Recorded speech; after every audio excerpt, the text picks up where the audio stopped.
Gabriel Jesus to Arsenal, is that the perfect match? Could it work? Well, they want to sign a striker because Alexander Lacazette has been their striker for a while and he doesn't score many goals. He got 4 in the league last season, which puts him below Saka and Martinelli and Odegaard and Smith Rowe and Gabriel, the defender, in their top scorers in the league last season. So this is a position they want to improve on.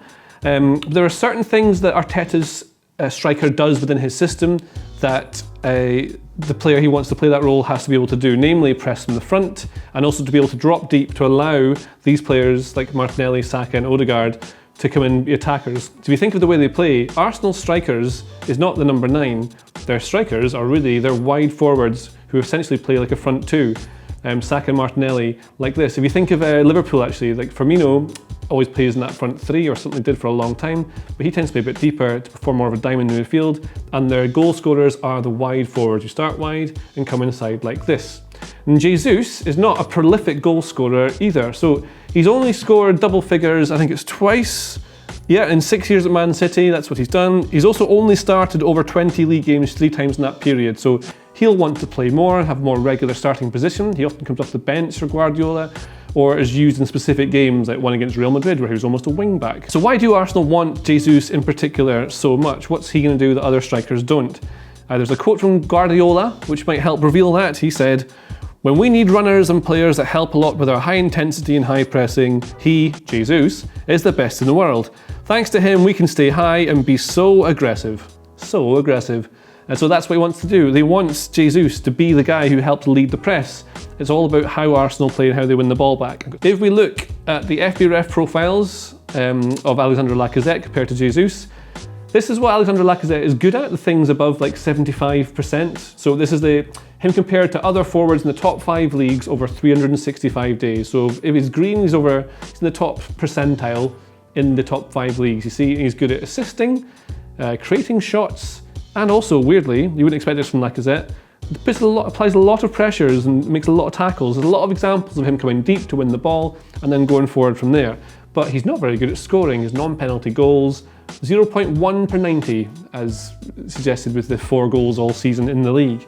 Compare that to Gabriel Jesus and we see a very different thing. Now, he does a lot of work off the ball. Man City do have more of the ball, more possession, and so there's less opportunity for him to be able to do this. And he's been very useful in these sorts of pressures and tackles and interceptions in Champions League games as well. But we're looking here, he's prolific, scores goals, assists, creates, pass completion high, and it's always in high risk areas as well. A lot more touches in the penalty area, receives a lot of progressive passes, helps get the ball forward, and he's a more direct player than Lacazette. This is how they compare actually, this is how they compare. Look, this looks better, doesn't it? I think it does, sort of. See, this is not saying one's better than the other, it's more stylistically how they play, and this will adapt depending on the team you're in. But we can see there's a big difference between how Lacazette plays and how Jesus plays. But we should look at the Arsenal forwards, how they play. So Martinelli, one of their top scorers, how many did he have? He got 6, that's when he got this season in the league. Now the majority of his touches are in this area here, the wide space. He's an inside forward, he'll start with the ball here, this is where he'll receive it, and then drive in to attack the centre of the pitch when they get to this sort of area. Exactly the same thing from Bukayo Saka on the other side. So they're wide, inverted wingers essentially, they come inside to become a forward once they get into the final third. Will also drop back to support. They do a lot of work defensively. You can see they're helping the team out all around the side of the pitch. Now if we look at Alexander Lacazette, look at this, he's more of a 10. So Lacazette is playing far more as a 10 than he is a 9. He's dropping deep, kind of level with Martin Odegaard at times to be the deepest of the forwards when they're attacking.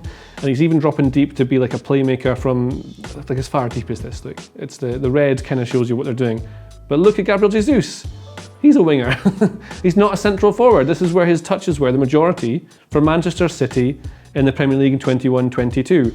He's primarily a wide player. He's said to like to receive the ball in wide areas because his body shape's more open, so he can then turn and go at people. If you're the centre forward, you tend to have your back to goal and it's harder to run at people, so you're receiving it in a different way. And Jesus, as a direct player, likes to receive the ball and then go past people, likes to go at them. That's what he's really good at doing. Because until now, what's been happening at Arsenal is when Arsenal attack, like we say, the wide forwards, we'll put Jesus up here, Saka, Martinelli will be wide where they receive the ball. Then they can move inside to attack these spaces. You often see Saka linking with Odegaard in these sorts of areas. They play very close together, these two. Martinelli will start wide and come inside as well with an overlapping fullback, maybe Tierney. And that's where you get your width from that side. Tomiyasu won't go quite as high up, you see, he maybe come here. And Saka will make sure he maintains the width when he needs to from these positions. But Lacazette, often you'll see him around here, this sort of position, and he just looks to thread these passes through. He does this a lot. Really clever balls. There's one like a lob he played over the top of the defenders earlier in the season that someone ran on. I think it was Odegaard ran onto it to take a shot from close range.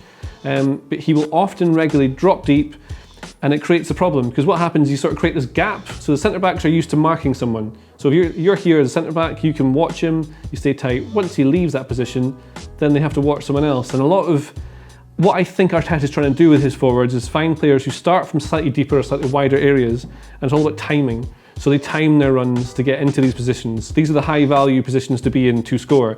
If you're here, you can be marked and you can stop getting the pass through.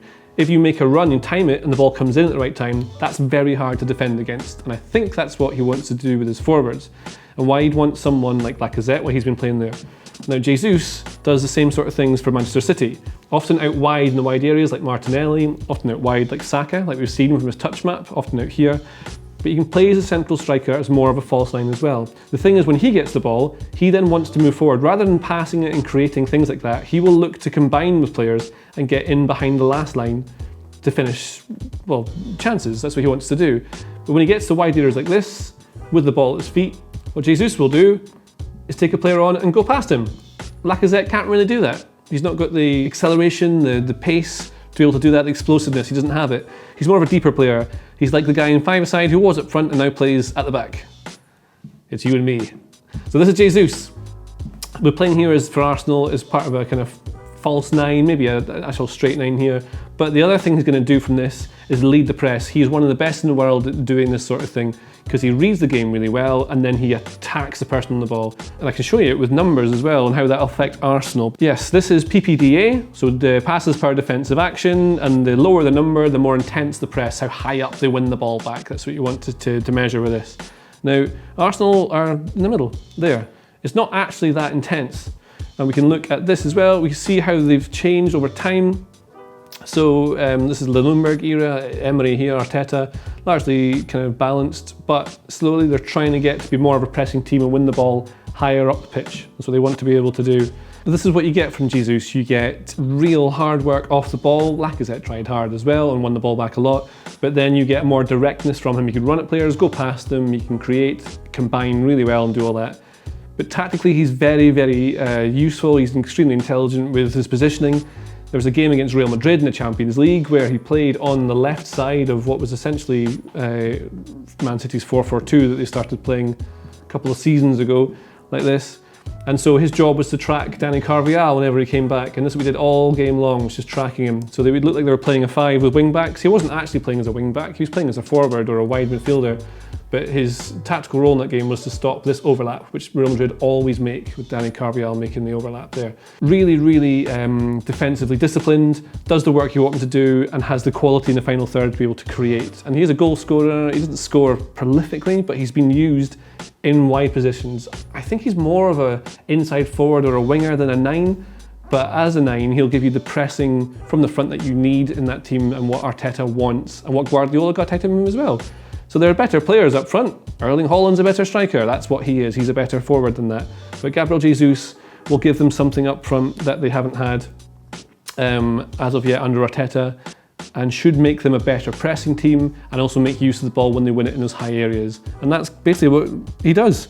And this is what Jesus has said about himself. He says, it's about belief in their mistakes, because he wants to, win the ball back. He believes someone's going to make a mistake to nip it back.